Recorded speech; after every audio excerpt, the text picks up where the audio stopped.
প্রিয় দর্শক, আপনারা যে যেখানে আছেন সকলকে প্রীতি ও শুভেচ্ছা জানিয়ে নিউ ইয়র্ক থেকে রতন তালুকদার লাইভ শুরু করছি। আজকের প্রসঙ্গ নেপাল। আপনারা জানেন আমাদের দেশেও নেপালের মতো যে জেনজি আন্দোলন হলো, 24-এর ছাত্র গণ আন্দোলন। নেপালের মানুষের কিন্তু ভাগ্য ভালো বলতে হবে, কারণ তাদের কোনো নোবেল বিজয়ী ইউনূস ছিল না। তাদের জেনজি নেতারা সার্জিস আলম, হাসনাত আব্দুল্লাহ, নাহিদ বা অন্য কারো মতো ছিল না। থাকলে হয়তো তাদের আজকে নির্বাচনের পর যেভাবে তাদের বিজয় এসেছে সেটা সম্ভব হতো না। এই জন্যই বলছি নেপালের মানুষ ভাগ্যবান। তাদের যদি একজন ইউনূস পেতেন, হয়তো আমাদের অবস্থাও তাদের হতো। আমাদের দেশে ডক্টর ইউনূস দেশের ক্ষতি করেছে, শুধু তা নয়, ক্ষতি করেছে প্রজন্মের, ক্ষতি করেছে দেশের সমাজ ব্যবস্থার, শাসন ব্যবস্থার।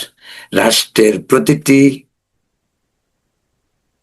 কেন্দ্রে ডক্টর ইউনূসের স্বেচ্ছাচারিতা, উচ্চবিলাস, স্বার্থপরতা আমাদের এক গভীর সংকটে পতিত করেছে। যদিও সদ্য সমাপ্ত আমরা নির্বাচনে অন্তত ইউনূস বিদায়ের মাধ্যমে আমরা স্বস্তির নিঃশ্বাস ফেলতে পারি। বাংলাদেশে যেমনটি হয়েছে, নেপালে কিন্তু তা হয়নি। নেপালে জেনজে আন্দোলনের পরপরই যিনি অন্তর্বর্তীকালীন সরকারের প্রধান হয়েছিলেন, তিনি সাবেক বিচারপতি শ্রীমতী সুশীলা কার্কি। সুশীলা কার্কি যেদিন প্রথম দায়িত্ব নিয়ে ভাষণ দিয়েছিলেন, তিনি কিন্তু বলেছিলেন মার্চের 5 তারিখে নির্বাচন দিয়ে তিনি নির্বাচিত প্রতিনিধিদের হাতে ক্ষমতা হস্তান্তর করে চলে যাবেন।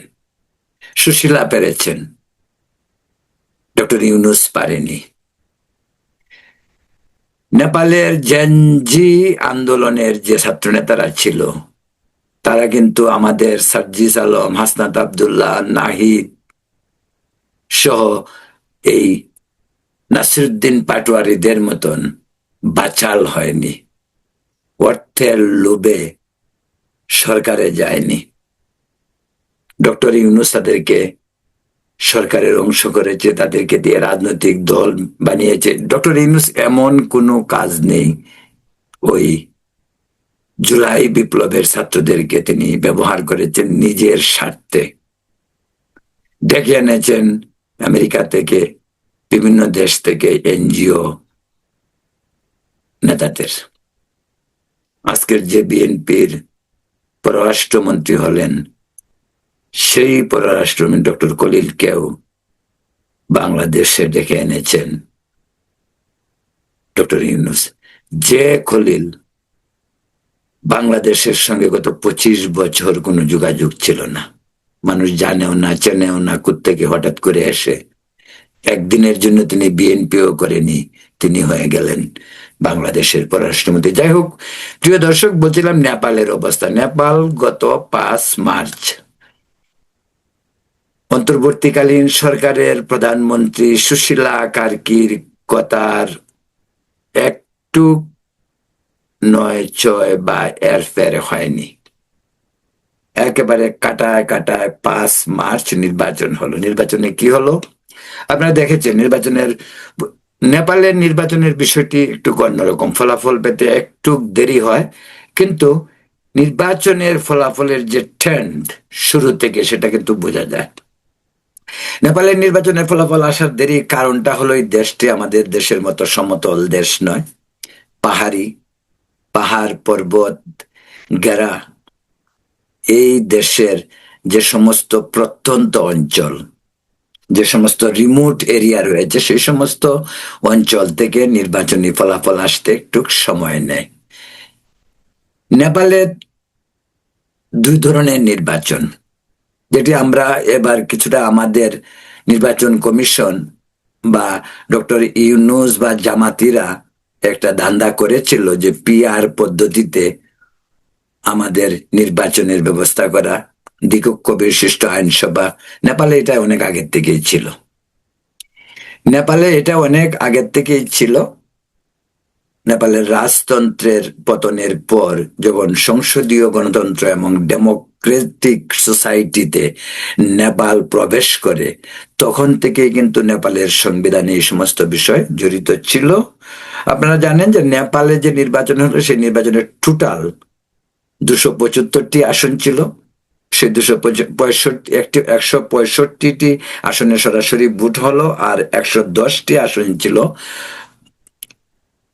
পিআর পদ্ধতিতে, দ্যাট ইজ পরোক্ষ এবং প্রত্যক্ষ দুভাবেই নেপালের ভোট হয়েছে এখন পর্যন্ত। সর্বশেষ প্রাপ্ত খবর অনুযায়ী নেপালে যিনি জয়ী হয়েছেন সেও কিন্তু জেনজি আন্দোলনের একজন নেপথ্যের নায়ক, একেবারে তরুণ, বলেন্দ্র শাহ। তিনি মেয়রও ছিলেন, সুশিক্ষিত, 35 বছরের যুবক, যেটা বললাম। ভারতের বেঙ্গালুরু থেকে তিনি ইঞ্জিনিয়ারিং পাশ করেছেন এবং অত্যন্ত দৃঢ়চেতা একজন মানুষ, যার নেতৃত্ব ছিল না জেনজি আন্দোলনে, তবে নেপথ্যে তিনি ছিলেন। এবং এই নির্বাচনে জেনজি এই বলেন্দ্র শাহকেই সাপোর্ট করেছে। এখানে একটি কথা বলে রাখি, জেনজি কিন্তু নির্বাচনে অংশগ্রহণ করেনি, তাদের কোনো নিজস্ব দলও নেই। তারা চেষ্টা করেছে বীরেন্দ্র কে সাহায্য করার জন্য, এবং সে সাহায্য হয়েছে এবং তিনি জয়ী হয়েছেন। এখন পর্যন্ত নিরঙ্কুশ সংখ্যাগরিষ্ঠতা অর্জন করেছেন। তার মাঝে সবচেয়ে উল্লেখযোগ্য দিক হলো তিনি জেনজি আন্দোলনের সময় পতিত প্রধানমন্ত্রী কেপি ওলিকে 50,000 ভোটে জাপ্পা পাস কেন্দ্র থেকে তিনি পরাজিত করেছেন। এবং কাঠমান্ডু, নেপালের রাজধানী কাঠমান্ডুর প্রায় প্রতিটি আসনে, 10টি আসনের প্রায় প্রতিটিতেই, প্রতিটি কেন্দ্রেই বরেন্দ্র শাহর দল বিপুল সংখ্যাগরিষ্ঠতা অর্জন করেছে। প্রশ্ন হলো যে বিষয়টি সবচেয়ে লক্ষণীয়, সেখানে নির্বাচন নিয়ে কিন্তু এখন পর্যন্ত বিরোধী দল যারা একেবারে ধরাশায়ী হয়েছে, নেপালি কংগ্রেস বৃহত্তম দল ছিল, এক সময় ক্ষমতায়ও ছিল দীর্ঘদিন, তারা কিন্তু মাত্র সর্বমোট টেনে টুনে হয়তো 20টি আসন পেতে পারে। কমিউনিস্ট পার্টি, ওলি এবং কমিউনিস্ট পার্টির সাবেক প্রধানমন্ত্রী পুষ্পকমল দাহিল প্রচন্ডের দল একেবারে ভরাডুবি হয়েছে। ওলির দল পেয়েছে সম্ভবত 8টির মতো, এখন পর্যন্ত 2-3টিতে এগিয়ে রয়েছে, এবং প্রচন্ডের দল পেয়েছেন 10টির মতন, হয়তো আরো 2-1টিতে এগিয়ে রয়েছেন। তো সবচেয়ে মজার বিষয় যেটা, প্রচন্ডের কথা একটু বলি। প্রচন্ড কিন্তু খুব তুক্ষুর মাওবাদী কমিউনিস্ট চীনপন্থী নেতা ছিলেন, তিনি প্রধানমন্ত্রীও ছিলেন একাধিকবার। নেপালের কিন্তু আরেকটি বিষয়, এই যে পিআর পদ্ধতি বা এসব কারণে কিন্তু সবসময় একটি ঝুলন্ত পার্লামেন্ট ছিল। গত গত নেপালে গত 90 সালের পর থেকে নেপালে 32 বার সরকার পরিবর্তন হয়েছে। এবারেই প্রথম দীর্ঘদিন পর নেপাল পার্লামেন্টে নিরঙ্কুশ সংখ্যাগরিষ্ঠতা অর্জন করেছে বলেন্দ্র শাহর দল, রাষ্ট্রীয় স্বতন্ত্র পার্টি। এই দলটি নবীন, এবং এই দল এর আগেও 2022 সালেও নির্বাচন করেছিল, এবং সেই নির্বাচনে তেমন ফল করতে পারেনি। তারা বোধহয় তখন পেয়েছিল প্রায় 10টি আসনের মতো, কিন্তু সেই 10 আসন থেকে এখন একেবারে 100-র উপরে আসন পেয়ে নিরঙ্কুশ সংখ্যাগরিষ্ঠতা অর্জন, এটা নেপালের ইতিহাসে একটি ব্যতিক্রম ঘটনা বলা যেতে পারে। এবং এর পেছনের কারণটা কি হইতে পারে, যেহেতু এই দেশটি গত 35 বছর হ্যাঙ্গিং, যেটা ঝুলন্ত পার্লামেন্ট বলা হয় সেরকম ছিল, যে কারণে 32 বার সরকার পরিবর্তন হয়েছে। সেটার একমাত্র কারণটা হলো নেপালে এবারে নির্বাচনে গত জেনজি আন্দোলনের পর যে পরিবর্তন মানুষের জীবনে মননে এসেছে, সেই পরিবর্তনের প্রভাবেই পড়েছে এবারের নেপালের নির্বাচনে। যদি লক্ষ্য করা যায়, দেখা যাবে সেখানে জেনজি আন্দোলনের প্রভাব নির্বাচনকে অনেকাংশেই নিরঙ্কুশ সংখ্যাগরিষ্ঠতা অর্জনের পথে ত্বরান্বিত করেছে, একটু বলা যেতে পারে। কেমন হতে পারে এই সরকার, বা এর সঙ্গে জেনজি আন্দোলনের নেতারা, তাদের ভূমিকা এই বা কি? আপনাদেরকে একটা কথা বলি, আমাদের দেশে এই যে আগে বললাম ডক্টর ইউনূস যেভাবে আমাদের দেশের সমস্ত সিস্টেমকে ধ্বংস করেছে, নেপালের অন্তর্বর্তীকালীন সরকারের প্রধানমন্ত্রী সুশীলা কার্কি কিন্তু নেপালের জেনজি যারা, তারা একটু দাবি দাওয়া নিয়ে বাড়াবাড়ি করেছিল, কিন্তু তিনি কিন্তু পাত্তা দেননি। তিনি কিন্তু বরং বলেছিলেন, উদাহরণ দিয়েছিলেন আমাদের দেশ দিয়ে। সুশীলা কার্কি বলেছিলেন যে আমি নেপালকে বাংলাদেশ হতে দিতে পারি না। আমাদের ডক্টর ইউনূস নোবেল বিজয়ী, তিনি এমনই কাজ করেছেন, পার্শ্ববর্তী প্রতিবেশী অলমোস্ট নেপালের প্রধানমন্ত্রী পর্যন্ত বাংলাদেশকে উদাহরণ হিসেবে টেনে এনেছিলেন। তিনি বলেছিলেন নেপালের জেন জি ছাত্রনেতারা যা বলবে সব মানতে হবে এবং তা করতে হবে, সেটা অন্তত আমি করতে দেব না, এবং তিনি দেননি। শেষ পর্যন্ত নির্বাচন হলো, নির্বাচনে কোনো ধরনের, এই যে আমাদের দেশে সূক্ষ্ম কারচুপি, ইঞ্জিনিয়ারিং, অনেক কথাবার্তাই বলা হয় এবং হয়েছে আমাদের দেশে, কিন্তু নেপালে কিন্তু তা হয়নি। এখন পর্যন্ত নেপালে কিন্তু কোনো নির্বাচনের কারচুপির অভিযোগ আসেনি।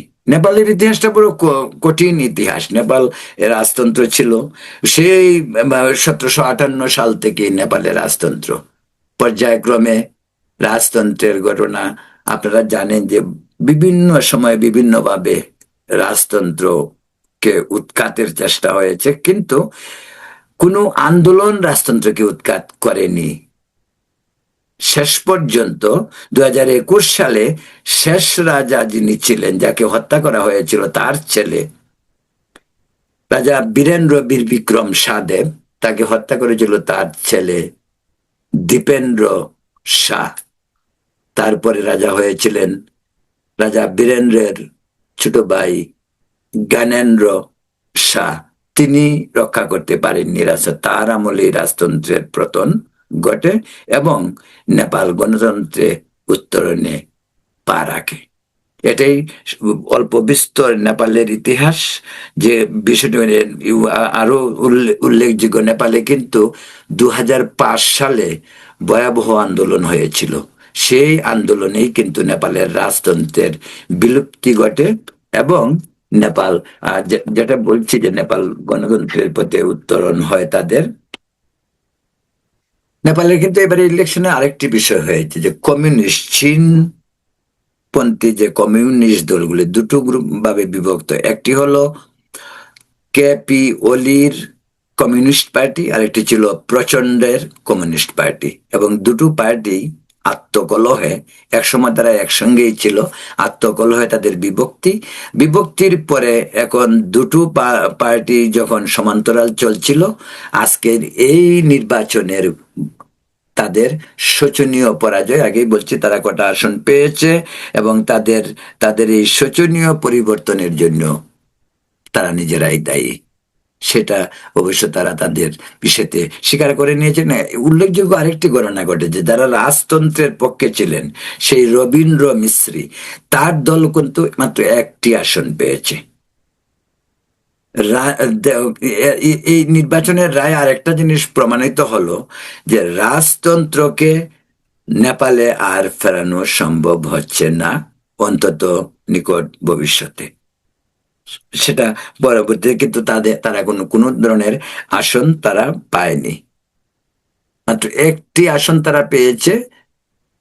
আবার আরো একটি আসনে তারা এগিয়ে রয়েছে, কিন্তু সেটাও শিওর না, সম্ভবত শেষ পর্যন্ত একটি আসন নিয়েই নেপালের যে রাজতন্ত্রপন্থী রাজনৈতিক দলের নেতা নীরব মিশ্রকে ঘরে ফিরতে হবে, সেটাই অন্তত এখন বলা যাচ্ছে।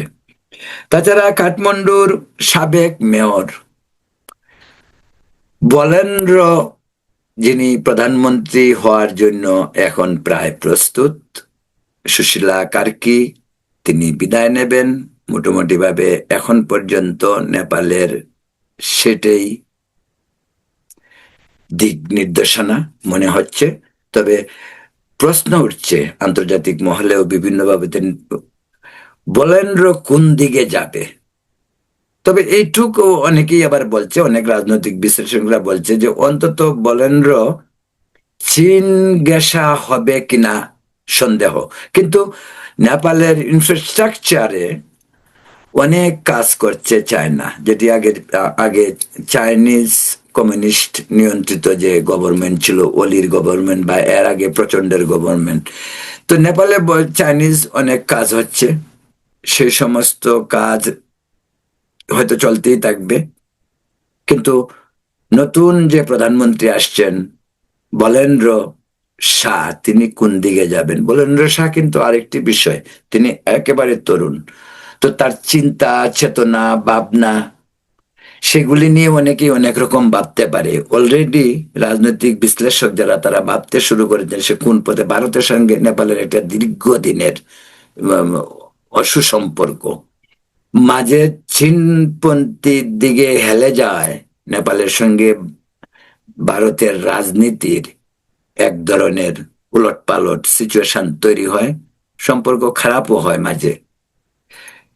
এরই মাঝে মাঝে আবার আজকেই ভারতের প্রধানমন্ত্রী বালেন্দ্র শাহকে অভিনন্দন জানিয়েছেন এবং তিনি আশা ব্যক্ত করেছেন বলেন্দ্র শাহ নেতৃত্বে গঠিত নেপালের পরবর্তী সরকারের সঙ্গে ভারত কাজ করতে আগ্রহ। তো এই বিষয়টি নেপালকে আরেকটি বিষয় ভাবতে হবে, যেটা নেপালি নেতৃবৃন্দ নিশ্চয়ই সেটা বুঝেন বা তারা জানেন। ভারতকে ইগনোর করে নেপালকে উন্নয়নের ধারাবাহিকতায় এগিয়ে নিয়ে যাওয়া, সেটাও হয়তো কঠিন হতে পারে। পাশাপাশি নেপাল চীনের ভূমিকাও একেবারে খর্ব করে দেখার কোনো সুযোগ বলেন্দ্র সার থাকবে না। এ কারণেই চায়নার সঙ্গেও নেপালের বিশাল সীমান্ত রয়েছে। যদিও রাজনৈতিক ইস্যুতে চায়না নেপালের বিষয়ে এর আগে কখনো খুব গুরুত্বপূর্ণ ভূমিকা পালন করেনি, কিন্তু 90 দশকের পর থেকে একবিংশ শতাব্দীর শুরুতে নেপালের রাজনীতিতে চায়নার একটি বড় ধরনের ইন্টারেস্ট, যেটা দেখা গেছে। বিকজ যার কারণটিও হলো যে সেটা চাইনিজ কমিউনিস্ট পার্টি নিয়ন্ত্রিত নেপালের একাধিকবার শাসন ক্ষমতা, একাধিকবার নেপালের প্রধানমন্ত্রী হয়েছেন সেই কমিউনিস্ট পার্টিগুলি থেকে। নেপালি কংগ্রেসের যে প্রভাব প্রতিপত্তি ছিল সেটা অনেকাংশেই ম্লান। যদি এবারের নির্বাচনে বলেন্দ্র শাহর পরে দ্বিতীয় বৃহত্তম দল হিসাবে কিন্তু জাতীয় কংগ্রেস, নেপালের জাতীয় কংগ্রেসেই সবচেয়ে বেশি আসন পেয়েছে এখন পর্যন্ত, সম্ভবত 19 থেকে 20টি আসন। তাই যদি হয় তো নেপালের রাজনীতিতে এবার একটি স্টেবল, একটা স্থিতিশীল সরকার, একটি সংখ্যাগরিষ্ঠ আসনে জয়ী সরকার দেখা যেতে পারে। যে কারণে নেপালে এবার আর ঝুলন্ত পার্লামেন্ট হচ্ছে না, এবং যে সরকারি ক্ষমতায় আসুক সেই সরকার 5 বছর পূরণ করার ক্ষমতা থাকবে। এর আগে কিন্তু নেপালের কোনো গভর্নমেন্ট তার পূর্ণ মেয়াদ শেষ করতে পারেনি। প্রিয় দর্শক, বলছিলাম নেপালের কথা। নেপাল যেহেতু আমাদের খুব পাশে, নেপালের সঙ্গে বাংলাদেশের সম্পর্ক অত্যন্ত চমৎকার। নেপালের সাথে আমাদের বিজনেসও রয়েছে বাংলাদেশের অনেক। তো নেপাল পরিস্থিতি বাংলাদেশের সাথে নিশ্চিতভাবে নেপালের পরিস্থিতি ভালো হবে।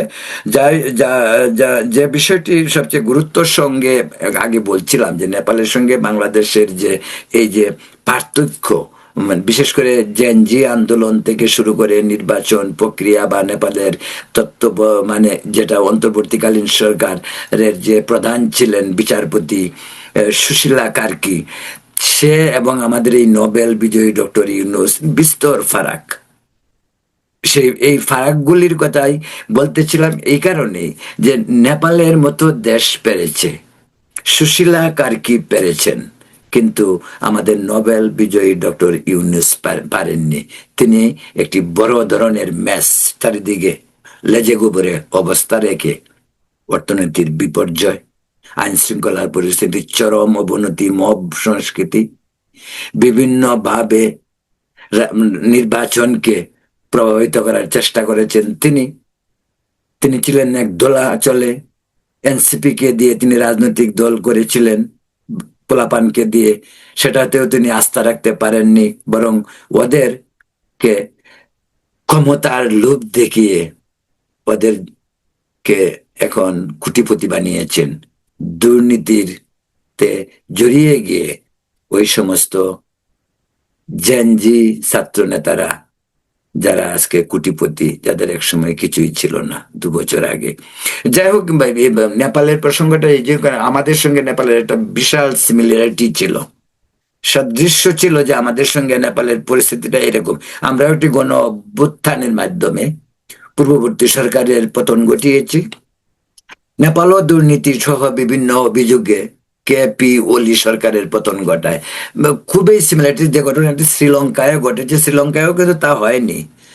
শ্রীলঙ্কায়ও কিন্তু শ্রীলঙ্কার জেনজি যে আন্দোলনের নেতারা, তারা কিন্তু ক্ষমতায় যায়নি, দুর্নীতি করেনি, লুটপাট করেনি, সেই সুযোগ ছিল না। সেখানে একটি শান্তিপূর্ণ নির্বাচন হয়েছে।